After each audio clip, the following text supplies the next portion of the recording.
higher education. Higher education. Higher education. Higher education. Higher education. Higher education. We need a higher education.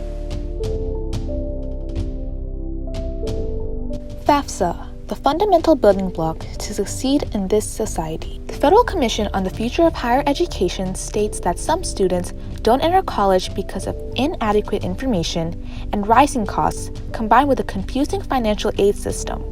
This barrier can be tackled by the application form FAFSA. Today there are fewer and fewer traditional students pursuing higher education. We need to acknowledge that. The free application for federal student aid, otherwise known as FAFSA, is an effective federal program because it qualifies those in need for federal grants and assists them in college, ensuring a higher education. When researching student tuition, there's currently evidence of fees significantly increasing as much as 2.58 times since 1991. From 1988 to 2018, the average tuition and fees at public institutions tripled and more than doubled at private four-year institutions. Unfortunately, the average family income has not been as sufficient to support this drastic escalation, despite the family income growing.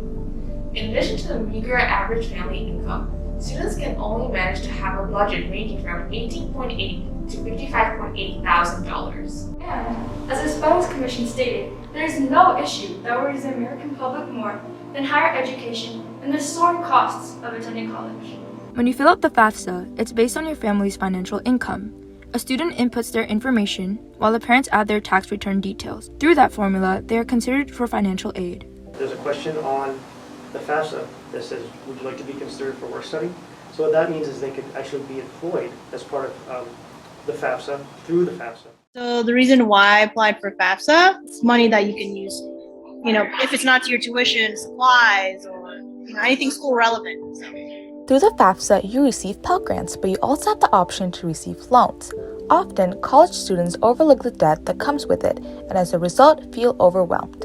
However, debt shouldn't discourage students from pursuing a higher education. As Dr. Adams, a college career grad support resource teacher from Gaithersburg High School emphasized, some say debt is bad. I see student loan debt as an investment. You as an individual know your financial situation. Buying a house is good debt, but buying too many houses is bad debt. It's all in the lens. Don't take all the loan amount that they're offering you, because eventually you're going to have to pay that back with interest. Through May 31st of 2019, there were nearly 500,000 fewer total FAFSA submissions. And I think there's a reason for that.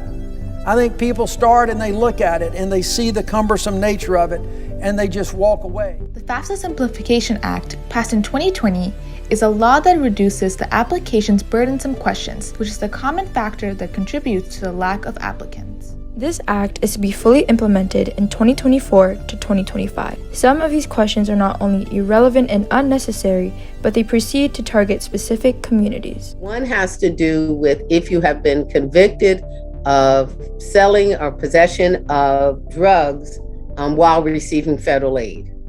And that is the only crime that they ask about.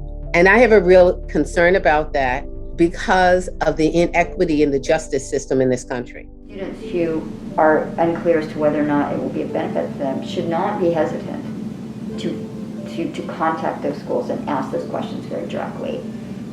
Remembering that in the biggest sense, they need you more than you need them. Although FAFSA proves to be beneficial for students, taxpayers often find that funding the program is unnecessary due to the lack of usage from students. A more educated society means that we have more people innovating, we have more people opening businesses, we have more people employing other people, we have more people as taxpayers within the community, which lessens the burden on all taxpayers.